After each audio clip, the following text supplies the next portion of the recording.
I get to introduce the special speaker tonight. So the special speaker is one of my children, my only son.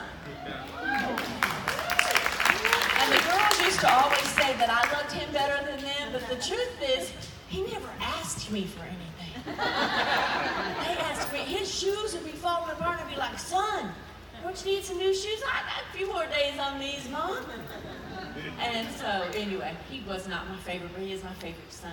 So that one of the songs up there said, "You knit me together in my mother's womb." Part of that song was, "You put me together in my mother's womb." So, of course, when he was in my womb, he was like I don't know, I thought I was having two. He was very active. And you know, back in those days, you didn't know what you were going to have. There's a lot of we didn't know. We didn't have all the pictures and everything that y'all did. And so when I was in labor with him, the scripture that kept going through my spirit was that when a woman is travailing and she is in labor, she forgets all her labor for the joy that a male child has been born into the earth. And I knew I was going to have a boy, because that's a scripture that ministered to me. And so his life, he almost drowned 3 different times, twice as a young child, and once as a teenager trying to help one of his friends. He got lost at a big festival like a Dixie place, what is it called? Dixie Classic, for 2 hours when he was 2.5 years old. I mean, God's hand has been on him. God has shown him favor. He gave him a dog of dogs. It was the best dog ever growing up for 6 years, and it was the only other boy in the house was him and the dog. Thank God for the little dog. And he gave him, remember the story how God just gave him the Legos, gave him a dream, and then gave him the Legos. God has had his hand on my son. I remember when he was a teenager, he went off to a soccer tournament and came back and said, "Hey, Mom, is there anything I could ever do to make you stop loving me?" And I said, "Oh, no, son, there's nothing you could ever do to make me stop loving you."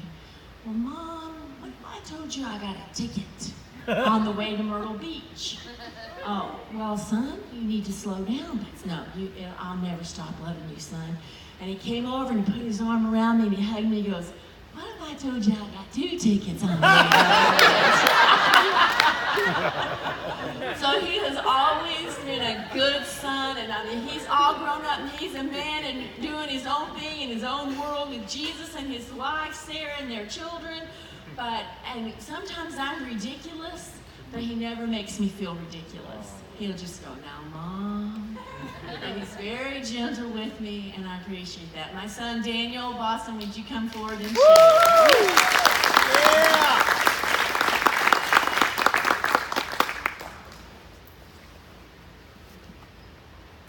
Can you hear me? Nope. Yeah? Nope. Yeah. Success. All right. One time, I went to the state soccer championship, and my family and I had been out west, and I flew back ahead of them to be in the championship, and me and my brilliant teammates all decided that for the championship game we would dye our hair blonde. I did not tell Mom and Dad. Mom found out when she came back. I shared a room with the washer and dryer when I was a kid, and so I woke up the next morning and Mom's in there just trying to quietly do her little laundry or whatever over there, and I say, "Morning, Mom." And she turns around and says, "Ah!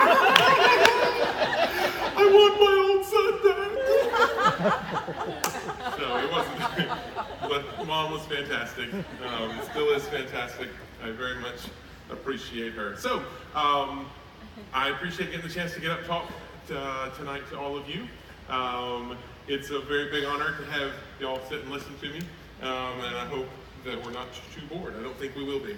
So Dad's been talking about balance over the last couple of weeks, right? So 2 weeks ago, he talked about the 3 principles of balance, which he remembered from his college class. And the first one was to widen our base. And he likened that to growing in the Lord and expanding out. He talked about Jabez, "Lord, would you expand my territory?" And in widening our base, we're all wanting to do that. We're wanting to learn something. We're wanting to become more stable where we are.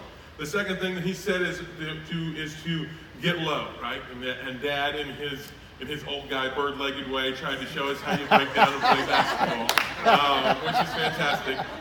But he likened that to getting humble.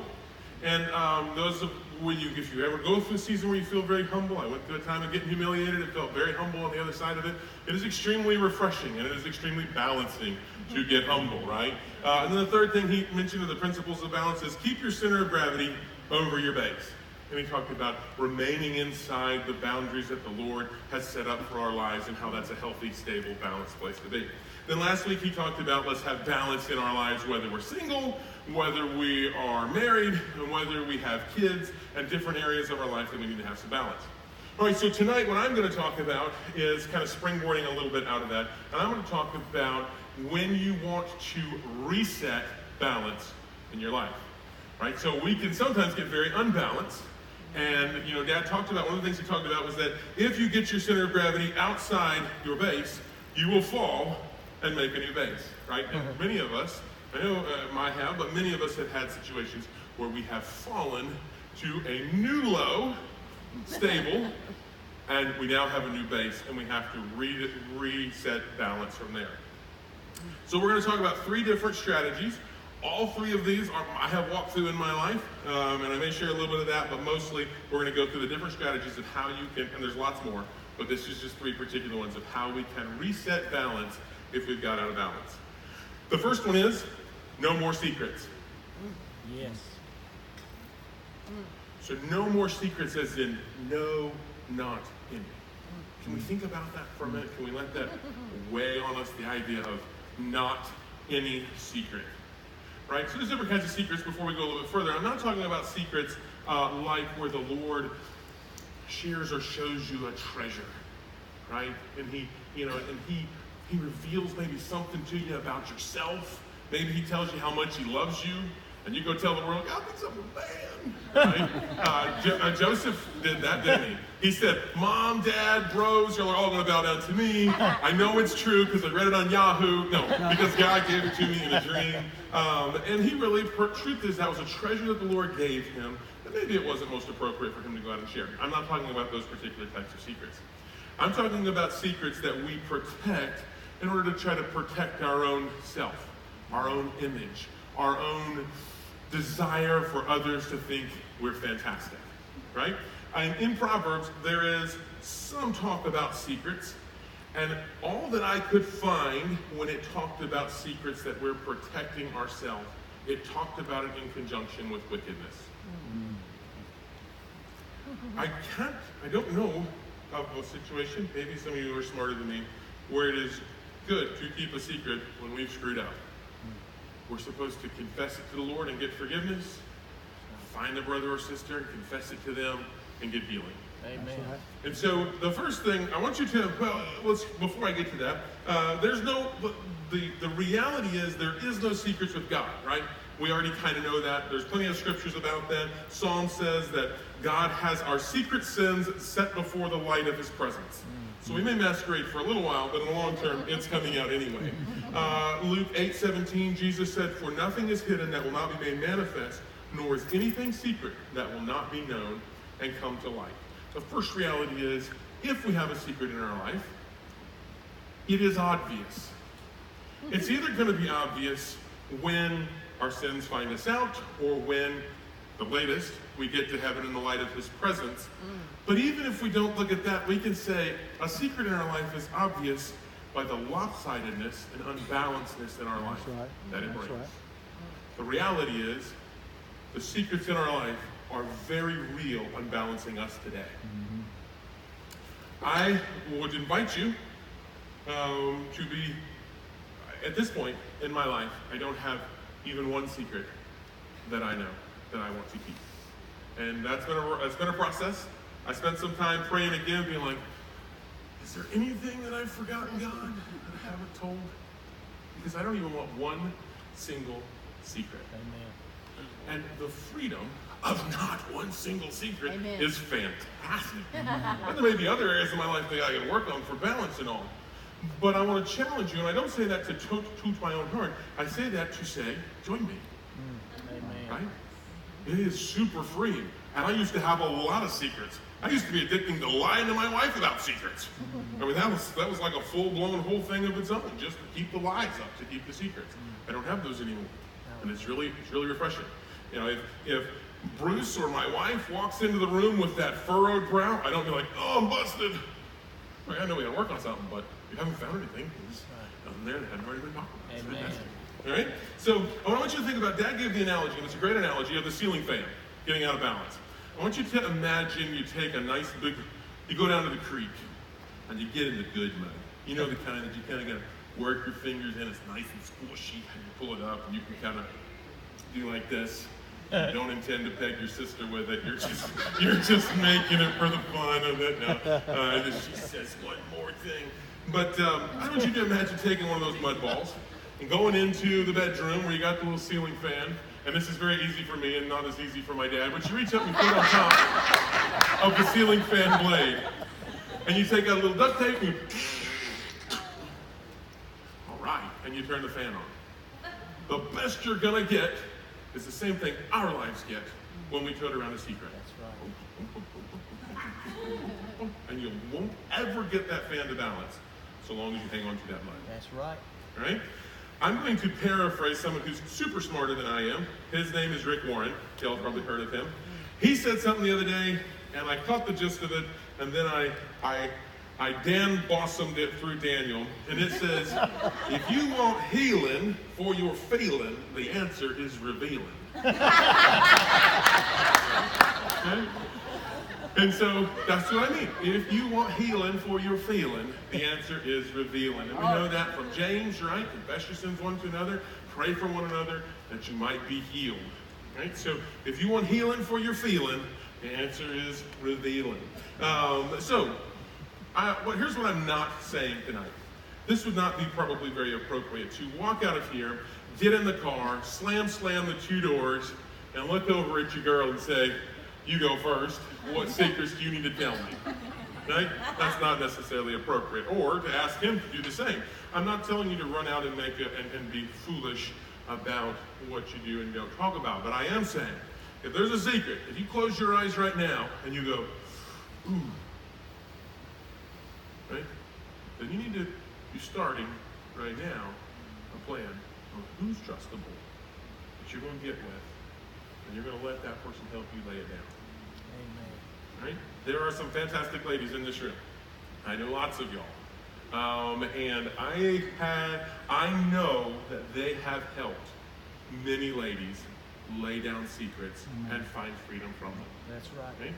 There are guys in this room, of which I am one, who would be very happy to sit down and hear one of you fellas out and allow you to start taking off the shackles that have been keeping you bound up. Amen. And then you will be able to belt with the rest of us. I am no longer a slave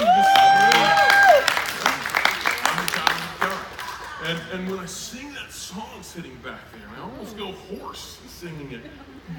Not being a slave to sin is fantastic. Right? So I would encourage you. One other note. I've known plenty of, or I do know, and am very good friends with some very mature guys.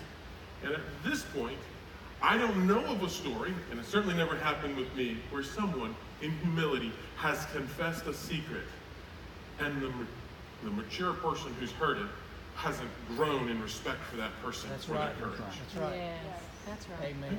For their courage. So, I would say the little voice that says, they'll never think the same of me. You're right. They'll be proud of you. That's right. Amen. Amen. All right, the second point, the second strategy seems kind of simple, but we're still going to talk about it, and it goes hand in hand with the first one. Just like you need to find a safe person to begin unloading, you really need to begin thinking about investing yourself in and around good counsel and good relationships. I am an extremely blessed fella, and that I have some fantastic counsel in my life, right? I got my dad. He's pretty good. Todd's my friend, Bruce is my friend, and my boss and my mentor, and my cousin Luke's my friend, and some of the rest of y'all working here and with me. I'm super blessed in that. But when you look at your life and you say, I'm out of balance. I've just cleaned the mud off. Now my fan's kind of trying to figure out how to spin. I need to get around some other people who are very healthy, especially in the areas where I have been very lopsided.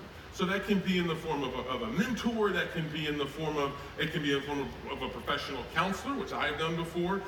It can be just getting around healthy lives. You know, Dad mentioned that when he was a young father, I'm just going to go and say I'm grateful that my dad was a sober-minded young father who wanted to be a good dad, right?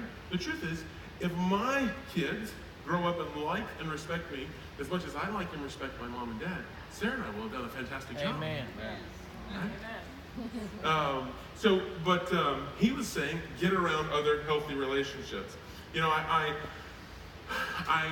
have lots of examples, but I'll just use one because it was super helpful for me. I went to see a counselor over in Winston-Salem for some specific stuff that I needed some help with. I took on a list. I had my notepad. I Danieled it, right? I want to deal with these particular things, bro.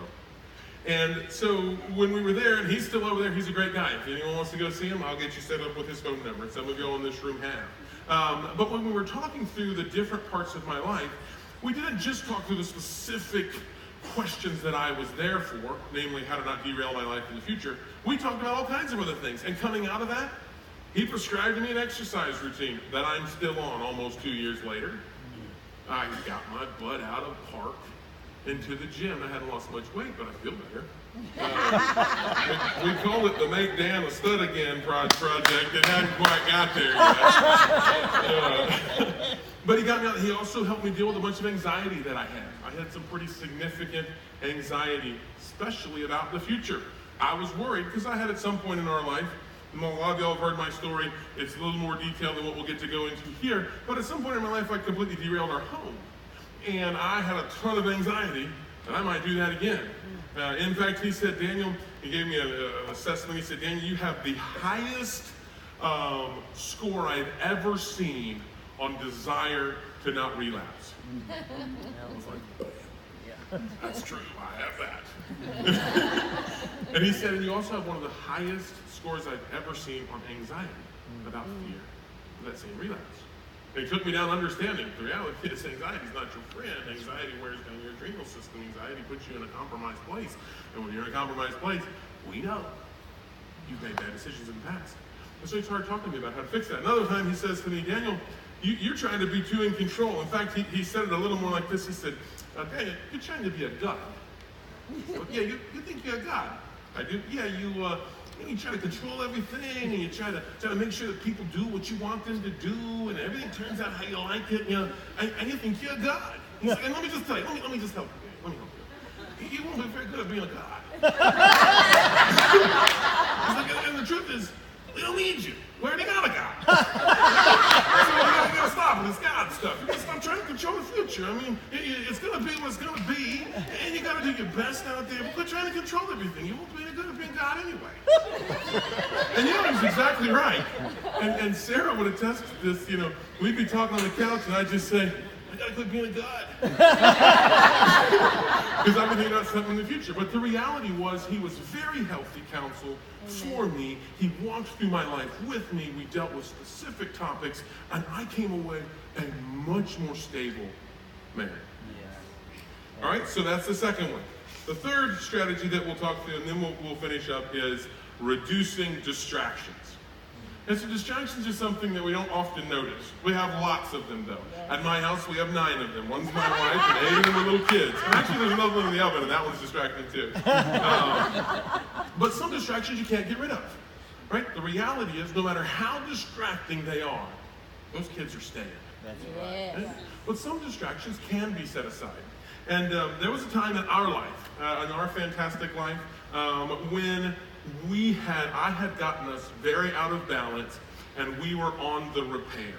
And in that process, there was a radical encounter with God that absolutely changed me. But now we have this life, and we haven't for the last 8 to 10 years lived a balanced day. Maybe we lived a balanced 2 weeks. I'll tell you about that in a minute. But otherwise, we had been unbalanced for years. And so when we set out to rebalance our life, one of the things that I specifically did, along with having no more secrets, and along with getting wise counsel, was I started weeding out distractions. And I started weeding out good stuff that were distractions as well. So we moved to Turnersville. We went to a church, a great church, fantastic people. But I went to a church specifically that I knew I could bring my family in, we could sit down, we could hear our sermon, sing our songs, and we could go on out without anybody chasing us. Triad is not, we didn't come to Triad, by the way. Because Triad will get in your lane, right? They'll get in your business. Someone will catch you and they'll say, hey, I don't know what it is. Like Todd Howerton said to me one day, I don't want to say how you doing. I just want to tell you that I see it. And I just want you to know I care about you. I didn't make it home without telling Todd and Ball and all the stuff you do when Todd gets you in the corner, right? But I went to a church that I knew was unlikely to be our longtime church, but I did it because I needed as little distractions as possible. Not just that, I made a pledge to Sarah and to myself that just this side of starvation, we would not move from Greensboro for at least 5 years. We moved so many times and started over, new friends, new church, new kid doctor, new everything else. And it was just a tumultuous thing. And just this side of not being able to feed the kids, all we had to do is be able to feed the kids and we wouldn't leave Greensboro. If you offer me $1 million to go to Orlando, I am not going to see Mickey Mouse. I'm staying here for 5 years. I don't want those distractions. Then even harder is I put boundaries on all of my relationships, even mom and dad and my siblings. And I went to see them and I said, here's the thing, I've been wrong. I've now changed my mind. But our family is like a broken bone. And we're gonna have to put a cast on this bone to keep it very secure and safe while it heals. And to be as obvious, or just to be as blunt, I said, don't drop by. This is mom and dad. Don't drop by. Call and see if we're available, right? Don't expect us to come to Thanksgiving unless I initiate, right? Just let us recover for a little bit. And that cast is gone. Our bone is healed. Hallelujah. Right? It wasn't there forever. And to their very fantastic credit, although my family respected the boundaries that I had set up, and I love them even more because of it. And it was a great time for Sarah and I. We had no distractions, and we were able to connect and begin talking and then rebuilding trust. The only thing we did was we got a membership to the neighborhood pool. So we swam and we went home. And it was marvelous for our family to rebuild. So, I say that to say, if you are trying to reset balance, you do have to eliminate some distractions until you can get back to health and then begin deciding, what do I want to be involved in and not want to be involved in. I went to see Todd this past week because Dad's been talking about balance. I was like, Todd, we're on balance, man. This is rough. I got 4 things I want to do. Problem is I want to do them all amazing, right? We already talked about we want to make Dan a stud again. That one's not going so good, but that would be amazing. But I also want to be very successful in my work, right? I want to be a guy that labors beside other fantastic guys, and we do something great in our business. And that's one of the most fun places in this city. It's Roto-Rooter every day. I also want to be investing in the lives of other believers and allowing them to speak straight into my life and jump my case. My cousin jumped my case the other week. A week and a half ago. He jumped it hard. You know Luke, little Mr. Nice Guy. He jumped the heck out of me. I said, bro, where'd this come from? But he did, he jumped me. I want my believers investing in my life too. And then 4th, I want a fantastic marriage and children.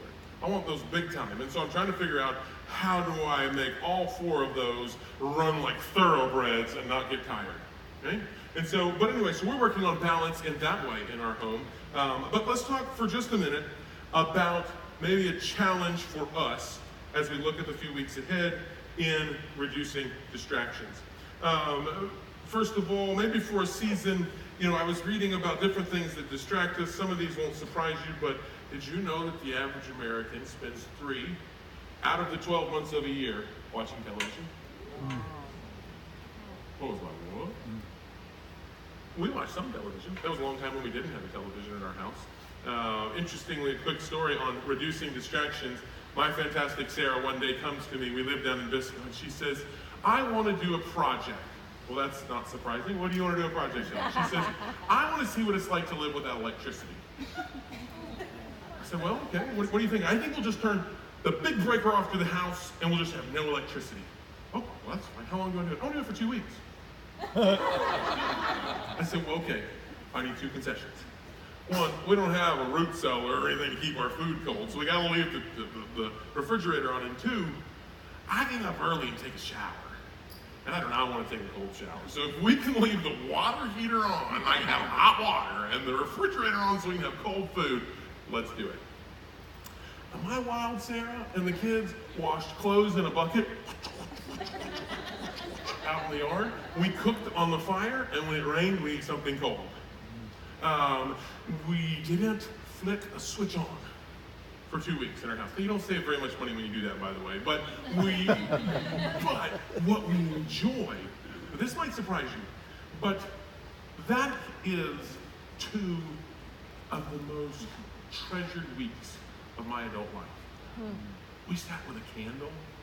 I read a book about Mr. Hershey out loud with a candle right here to the kids. Okay? We ate by candlelight. We sat in our living room, and the only light was the moonlight coming in through the windows. And we talked.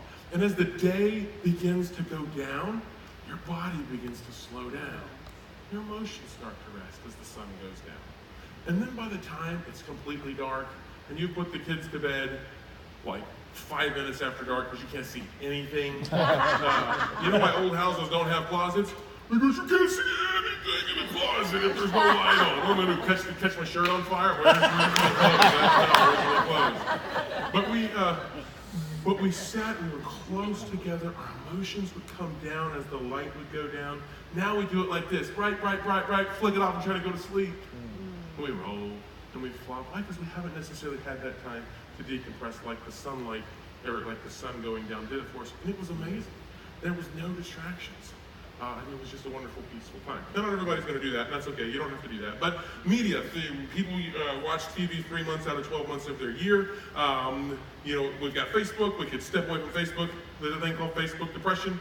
It's called Facebook depression because your life doesn't ever look like anybody else's life on Facebook. Yeah. Remember the story that Dad told about Martha? And he was like, you know, Martha was busy and around, and Jesus was kind of nice to Martha. He said, Martha, you have concerns and you have so many worries. And he was talking about her being distracted. But I think if Jesus was here and he was talking to Martha, he would say something like, Martha, your project is never going to look like they look on Pinterest. Your birthday party is never going to be fully Facebook postable. Right? Your kids are cute, but somebody else's kid's cuter.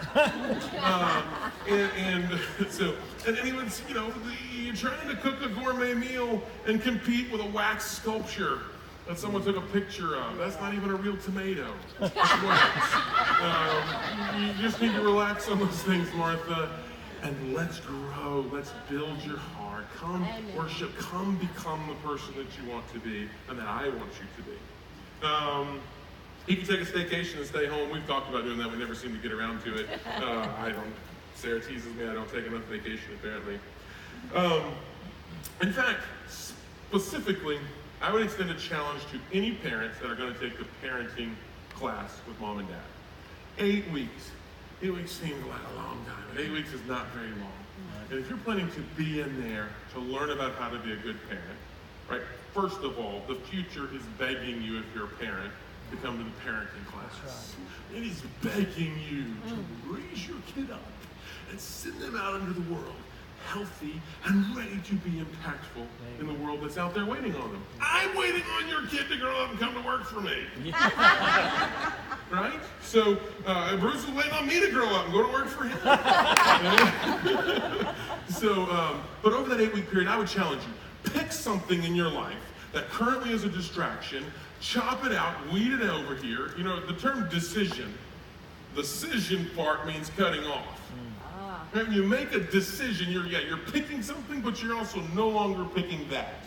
So I would say for the 8 weeks when you're in the parenting class, if you're going to take the parenting class, or if you're going to be in a different small group, you could do this as well. Pick something that for 8 weeks you're going to do away with.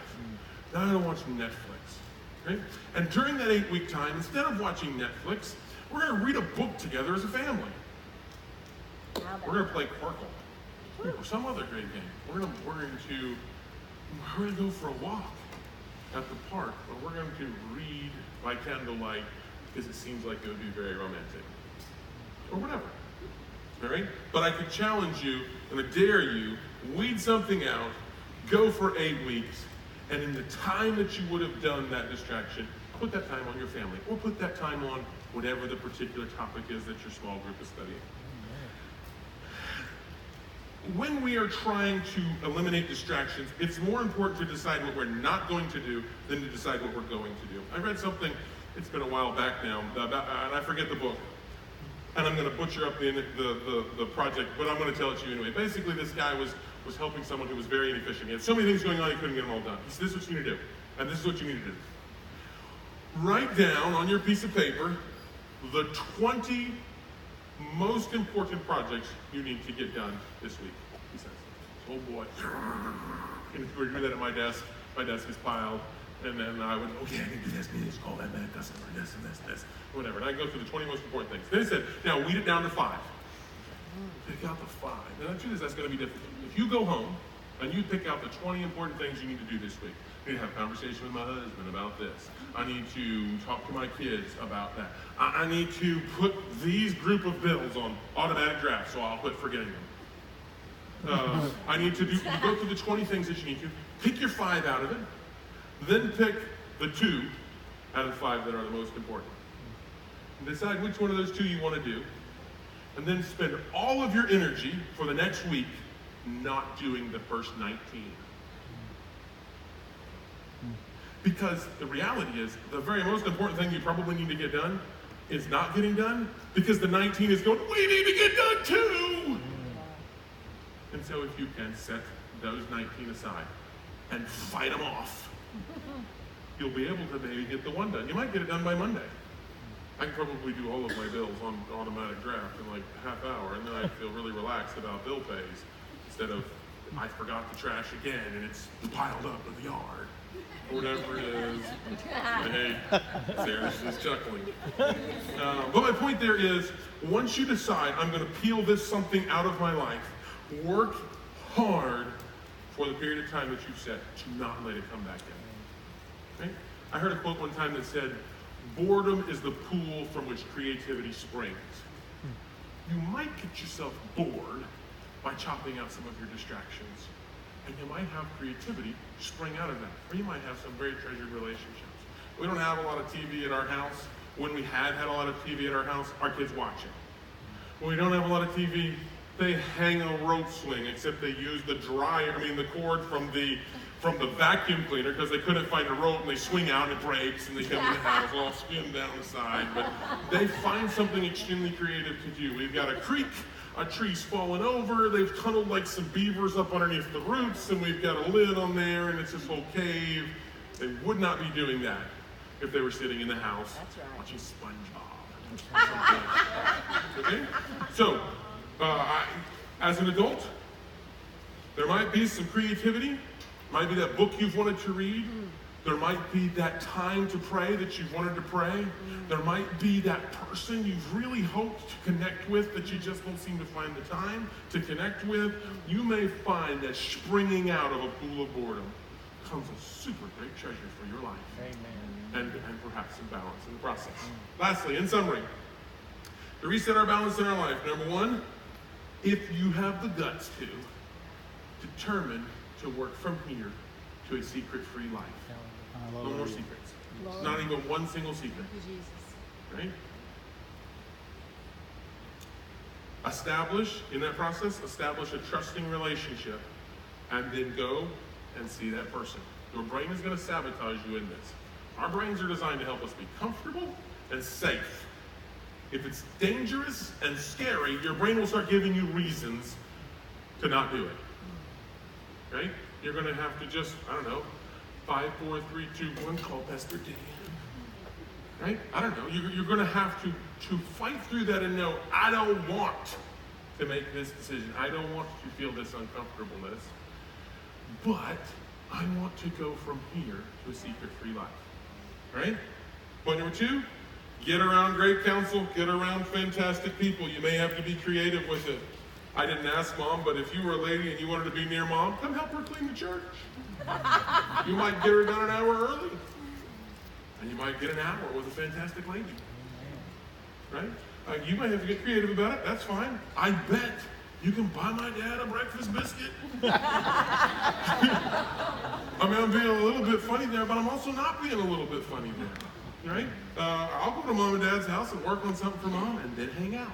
It's absolutely worth doing. Yeah, Mom and Dad, they're only two people, and there are other fantastic ones around here, but I happen to like them. Make a list, as in like write it down. People that you respect and you want to be like. Make people that you respect and you want to be like. You didn't tend to be around those people, right? And then lastly, reduce distractions. Decide what you'll stop doing. Put a cast around wherever that broken spot of your life is and allow there to start being some healing there. And set it for a period of time. 8 weeks seems like a pretty good number since that's a small group season. And see, maybe out of that pool of boredom might spring something fantastic. All right? I want to pray for us, and then we'll be done. So Lord, what a fantastic privilege to be alive. Thank you for all my friends that are here in this room. And I pray and I ask you because I know you can do it and I know the reward in it. I ask you to give them the courage to start down the road of a secret-free life. I pray, Lord, that, not I pray, in Jesus' name, I speak to our secrets out there. And I tell you, your days are numbered. The days of bondage that you've held my brothers and sisters in. Because our God can set them free. In Jesus' name, I pray courage into their hearts. That they would find, that you'd show them a person, and that they would go find the time to unload and be free from the shackles of those secrets. I pray for this next 8 weeks, Lord, for all that have the courage to weed out some distractions as they start on this process of being more balanced, that you'd be there with them, that you'd see their effort, that you'd meet them in those places, and I hope and I pray something beautiful will spring out of that pool of boredom left behind, getting rid of distractions. And I do love you, Lord, and I am grateful that I'm no longer a slave to fear. In Jesus' name, amen.